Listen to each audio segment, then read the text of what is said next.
السلام علیکم ورحمۃ اللہ وبرکاتہ۔ میں ہوں حافظ عبدالصمد امیری اور آپ دیکھ رہے ہیں گفتار امیری، میرا یوٹیوب چینل جس پر ہم دیکھ رہے ہیں احادیث مبارکہ۔ ہمارا مقصد اللہ کی رضا۔ اگر آپ کو میری یہ کاوش پسند ہے تو چینل کو لائک کریں، شیئر کریں، سبسکرائب کریں، ساتھ میں لگے بیل آئیکن کو ضرور دبائیں تاکہ ہر نیا پیغام آپ تک وقت پر پہنچ سکے۔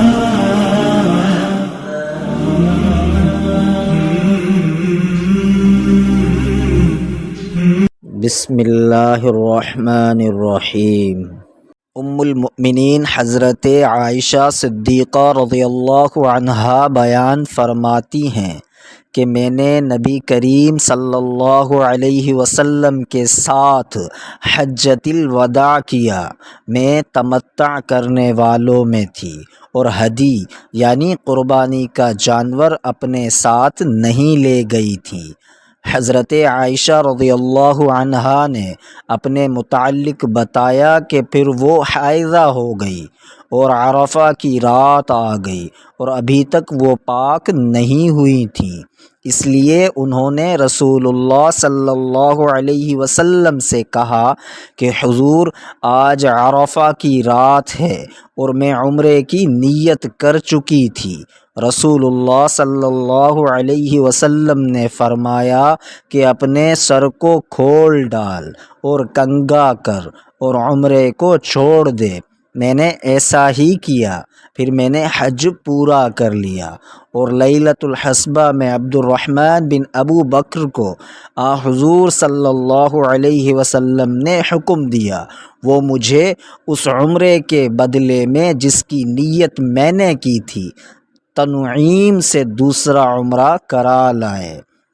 صحیح البخاری حدیث نمبر 316۔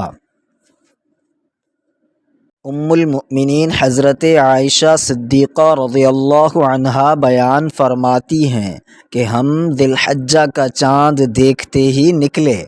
رسول کریم صلی اللہ علیہ وسلم نے فرمایا کہ جس کا دل چاہے تو اسے عمرے کا احرام باندھ لینا چاہیے، کیونکہ اگر میں ہدی ساتھ نہ لاتا تو میں بھی عمرے کا احرام باندھتا۔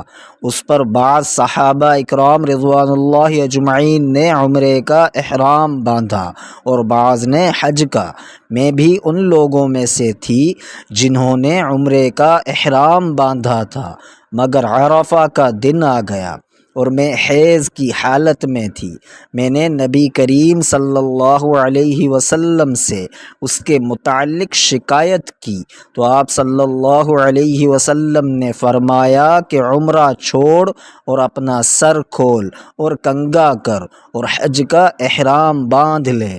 میں نے ایسا ہی کیا، یہاں تک کہ جب حصبہ کی رات آئی تو رسول اللہ صلی اللہ علیہ وسلم نے میرے ساتھ میرے بھائی عبد الرحمن بن ابی بکر کو بھیجا۔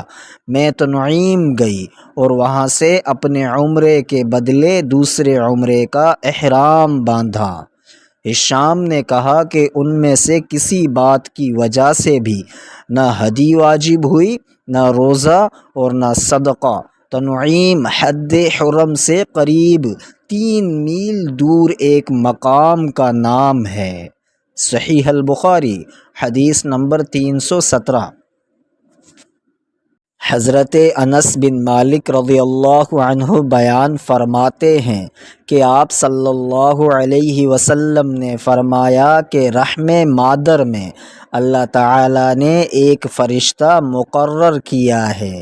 وہ کہتا ہے اے رب اب یہ نطفہ ہے، اے رب اب یہ علقہ ہو گیا ہے، اے رب اب یہ مضغہ ہو گیا ہے۔